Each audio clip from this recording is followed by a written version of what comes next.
নাঙ্গলকোটে আইন শৃঙ্খলা কমিটির সভা অনুষ্ঠিত। কুমিল্লার নাঙ্গলকোট উপজেলা আইন শৃঙ্খলা কমিটির মাসিক সভা বৃহস্পতিবার দুপুরে উপজেলা নির্বাহী অফিসার মোহাম্মদ আলামিন সরকারের সভাপতিত্বে উপজেলা হলরুমে অনুষ্ঠিত হয়েছে। অনুষ্ঠানে বক্তব্য রাখেন উপজেলা ইঞ্জিনিয়ার মোহাম্মদ ওহিদুল ইসলাম শিকদার, উপজেলা স্বাস্থ্য কর্মকর্তা ডাক্তার বেলায়েত হোসেন, এসআই রবিউল হোসেন, বিভিন্ন ইউনিয়ন পরিষদ চেয়ারম্যানবৃন্দ, বিভিন্ন দপ্তরের কর্মকর্তাবৃন্দ, নাঙ্গলকোট প্রেস ক্লাব যুগ্ম সাধারণ সম্পাদক বেলাল হোসেন রিয়াজ, সাংবাদিক দুলাল মিয়া, পৌরসভা সচিব হারুনুর রশিদ সহ প্রমুখ। এছাড়া নাঙ্গলকোট উপজেলা সার্বিক আইন শৃঙ্খলা রক্ষা, কৃষিজমির মাটি কাটা বন্ধ, মাদক, কিশোর গ্যাং, ইফটিজিং, বাল্য বিবাহ রোধে কার্যকরী ভূমিকা গ্রহণের বিষয়ে আলোচনা তুলে ধরেন। জান্নাতুল আফসানা, এন নিউজ 24 টিভি।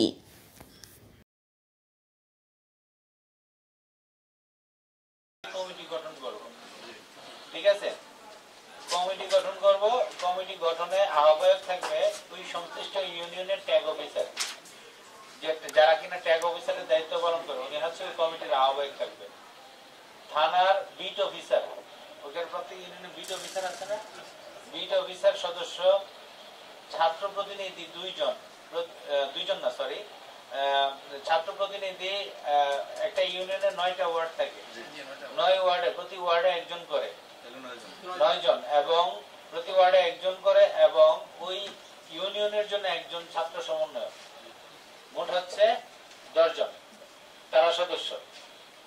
ওই সংশ্লিষ্ট ইউনিয়নের কৃষি উপসহকারী কর্মকর্তা সদস্য, 2 জন শিক্ষক প্রতিনিধি ওই ইউনিয়নে বসবাস করে, যা কিনা ইউনো কর্তৃক মনোনীত হবে। ইউনো কর্তৃক মনোনীত হবে মানে আমি মনোনয়ন দিয়ে দিব 2 জন শিক্ষক। ইউনিয়ন ভূমি সহকারী কর্মকর্তা অথবা উপসহকারী কর্মকর্তা ওই সংশ্লিষ্ট ইউনিয়নের সদস্য। সাংবাদিক ওই ইউনিয়নে বসবাস করে এবং ইউনো কর্তৃক মনোনীত, মানে কি ওই ইউনিয়নে বসবাস করে এমন একজন সাংবাদিক ইউনো মনোনয়ন দিবে। সংশ্লিষ্ট ওয়ার্ড মেম্বার, সংশ্লিষ্ট ওয়ার্ড সংশ্লিষ্ট ওয়ার্ড মেম্বার, মানে ওয়ার্ড মেম্বার বলতে সকল মেম্বারই থাকবে।